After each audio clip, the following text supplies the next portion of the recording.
Hello दोस्तों, हम फिर आ गए थे कहानी केयरिंग हस्बैंड, जिसको लिखा है श्रेया जी ने और उसका क्रेडिट भी इन्हीं को जाता है। सो दोस्तों, हमारी इस कहानी के पूरे पूरे एपिसोड नंबर आपके 123 हो चुके हैं। अब हम देखते हैं आने वाली कहानी में क्या होता है। शुरू करते हैं कहानी का एपिसोड नंबर 124 और देखते हैं कहानी में क्या होता है।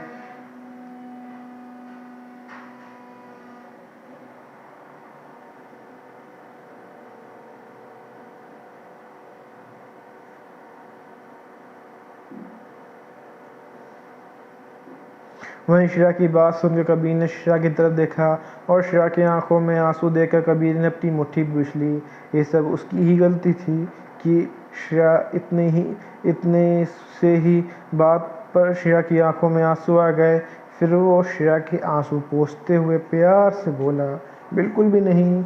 वहीं कबीर की बात सुनकर श्रेया के चेहरे बहुत बड़ी मुस्कान आ गई। वो चहकते हुए बोली, क्या सच में हब्बी आपने मुझे माफ़ कर दिया? ये सुनकर और श्रेया का खिलखिलाता चेहरा देखकर कबीर श्रेया के माथे पे किस करते हुए बोला, हाँ, लेकिन आज के बाद तुम मुझसे कोई भी बात नहीं छुपाओगी। छोटी सी छोटी बात क्यों ना हो, तुम मुझे सबसे पहले मुझे बताओगी। ये सुनकर श्रेया जल्दी से बोली, पक्का हब्बी, आज के बाद मैं कभी भी आपसे कुछ भी नहीं छुपाऊंगी। ये बोलकर उसने जल्दी से कबीर को गाल पे छोटी सी किस कर दी। अपना छोटा सा सिर कबीर के छाती में छुपा लिया क्योंकि उसके गाल लाल हो गए थे। वो इन सब मामले में अभी बहुत शर्मीली थी। वहीं श्रेया की हरकत देख के कबीर की आंखें छोटी हो गई कि मतलब उसने उसे माफ़ कर दिया और उसके बदले वो उसे मुझे किस कर दिया, वो भी बच्चों वाली सीरियसली। पर फिर उसने कुछ ज़्यादा नहीं किया क्योंकि श्रेया खुश थी और श्रेया के खुश देखकर उसे भी अच्छा लग रहा था। फिर वो श्रेया के गले लगाकर लेट गया। उसके हाथ अभी भी धीरे धीरे श्रेया के पेट को चला रहे थे, जिससे श्रेया को बहुत अच्छा लग रहा था, पर उसे गुदगुदी भी हो रही थी। फिर जब श्रेया से बर्दाश्त नहीं हुआ तो वो कबीर के हाथ को पकड़ते हुए बोली, बस अभी अब मुझे दर्द नहीं हो रहा। ये सुनकर कबीर ने श्रेया की तरफ देखा, लेकिन अचानक से उसे कुछ शरारत सूझी।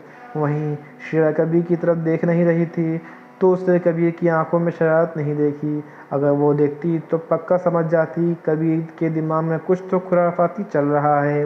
वहीं कबीर अपने हाथ को श्रेया के पेट के ऊपर ले जाने लगा और ये महसूस करके श्रेया की आंखें बड़ी हो गईं और दिल की धड़कन बहुत तेज़ हो गई। वो कबीर को रोकना चाहती, पर रोकने से पहले ही उसके मुंह पे छोटी सी आह निकल गई। ये आवाज़ ऐसी थी कि श्रेया को अपने कानों में विश्वास नहीं हो रहा था।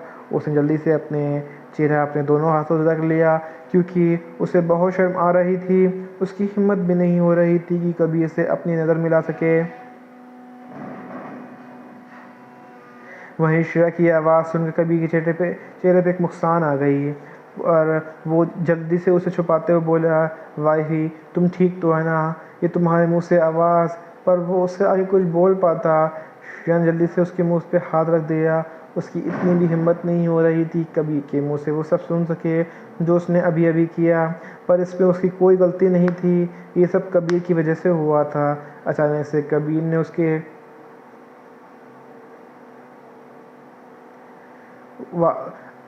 कस के गले लगा लिया। वहीं श्रेया का चेहरा बिल्कुल लाल हो चुका था। पता नहीं क्यों कबीर श्रेया को ऐसा परेशान करना श्रेया को पसंद नहीं आ रहा था।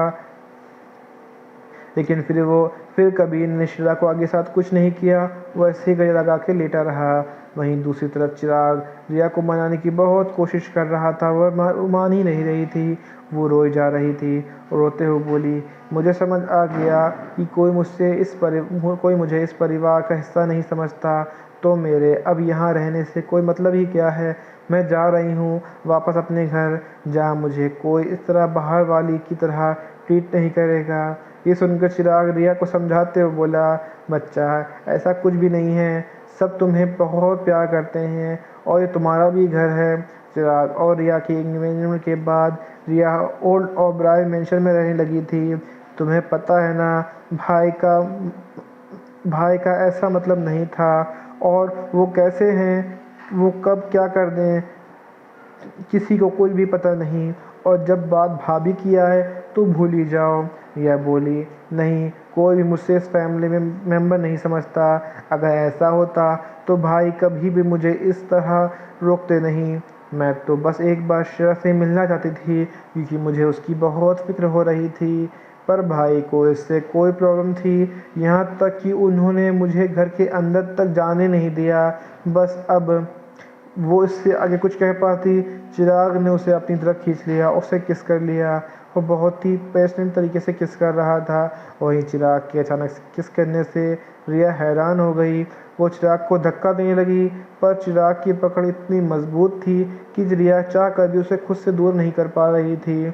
वहीं रिया को इस तरह स्ट्रगल करता देख चिराग ने रिया को अपनी गोद में उठा लिया और किस ब्रेक नहीं करी। वहीं चिराग के इस तरह उठाने से रिया डर गई। उसने जल्दी से अपने दोनों हाथ पैर चिराग के कमर पर चारों ओर लपेट लिए। उसकी दिल की धड़कन बहुत तेज़ हो गई थी। वो अभी भी गुस्सा थी, पर चिराग को अपने इतने करीब महसूस करके उसका दिल के बेईमानी करने को बोल रहा था, पर उसका दिमाग चिराग से दूर होने को। फिर क्या था, दिल और दिमाग की जंग में दिल की जीत हो गई और वो चिराग को किस करने लगी क्योंकि बहुत दिन हो गए जब वो चिराग को इस तरह करीब आई थी। वेकेशन से आने के बाद चिराग काम में इतना बिजी हो गया था कि उसके पास इतना टाइम ही नहीं था। वहीं रिया को इस तरह देखकर चिराग खुश हो गया था। उसे पता था कि रिया चाहे कितना भी गुस्सा क्यों ना हो, जब वो उसे प्यार करता तो वो उसे सब कुछ भूल जाया करती। और चिराग को ये बात अच्छे से पता थी, इसलिए जब भी रिया गुस्सा होती तो वो इसी तरह उसे मना लेता। फिर वो रिया के बेड के पास ले गया और रिया को बिठा के उसके ऊपर आ गया और उसे किस करने लगा। फिर उसके होठ किस कर रहा था। फिर रिया जैसे ही रिया ने ऐसे चिराग का रिएक्शन देखा कि चिराग पागल ही हो रहा था, उसने अपना कंट्रोल खोने लगा। वो पागलों की तरह उसे किस कर रहा था। रिया को सांस भी नहीं आ रही थी। फिर जब रिया को सांस लेने में प्रॉब्लम होने लगी तो चिराग ने उसे छोड़ दिया।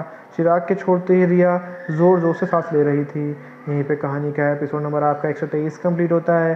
सो दोस्तों 124 कंप्लीट होता है। सो दोस्तों आपका एपिसोड नंबर 124 कैसा लगा हमें कमेंट करके ज़रूर बताइएगा।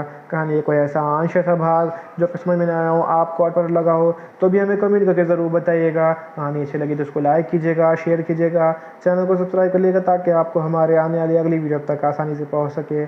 सो दोस्तों हम फिर मिलेंगे एक नई वीडियो के साथ, एक नए एपिसोड के साथ। तब तक के लिए मुझे इजाज़त दीजिए। धन्यवाद दोस्तों।